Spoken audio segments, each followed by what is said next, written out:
C'est une histoire longue et un peu compliquée au départ. En fait, ma mère, on habitait à Golfe-Juan. Golfe-Juan, c'est comme Vallauris. Vallauris, c'est connu parce que Picasso habitait à Vallauris. C'est la même commune.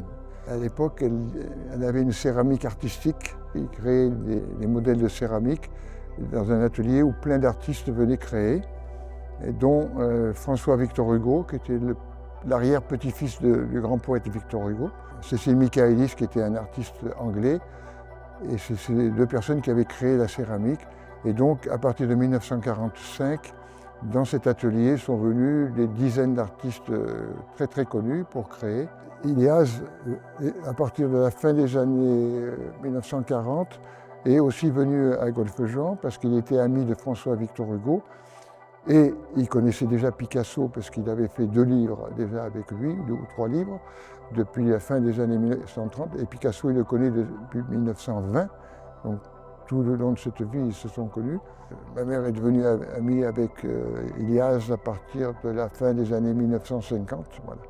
Et elle a commencé à voyager avec Ilias pour les recherches sur de nombreux livres, notamment à Venise pour Maximiana, et dans le sud de la France pour le livre de Montluc, le courtisan grotesque, à Florence pour aussi Maximiana, et dans plein d'autres endroits. Et donc, elle a fait des voyages de recherche et de l'a accompagner. Ilias et ma mère se sont mariés en 1968. Voilà.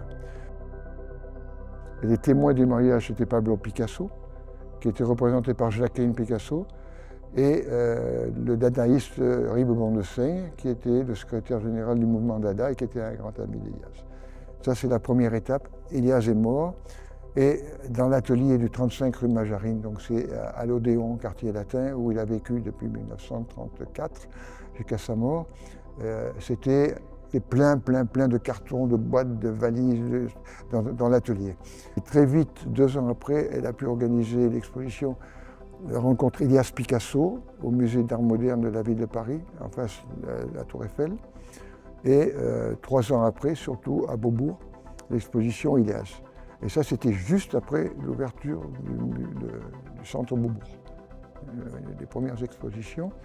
Et elle s'est vraiment impliquée dans cette œuvre d'Ilias, donc de 1975 à sa mort brutale en 1992, pour faire connaître Ilias. Donc elle a fait plein d'expositions au MoMA, à New York, à Tbilissi, à Montréal, à Florence, à la Bibliothèque nationale centrale des Forenses, et dans plein d'autres endroits. Et elle a eu, comme c'était une femme très accueillante, et finalement, ma mère est morte soudainement à 82 ans en 1992, et je me suis retrouvé avec ses archives. Heureusement, une grande partie avait été donnée à la Bibliothèque nationale de France, à la réserve des livres rares, elle se trouve, et d'autres aux États-Unis. Mais il a fallu quand même continuer à classer ces œuvres. Et maintenant, j'ai moi aussi toute une communauté de gens qu'on a reliés et qui continuent à travailler sur Ilias. Et il est de plus en plus connu dans le monde entier, puisqu'on a publié en russe maintenant. Et à partir du russe, les gens en Angleterre, en Allemagne, en Italie, en France, redécouvrent l'œuvre d'Ilias et continuent à travailler sur Ilias. Et c'est pourquoi on a ces expositions. Voilà.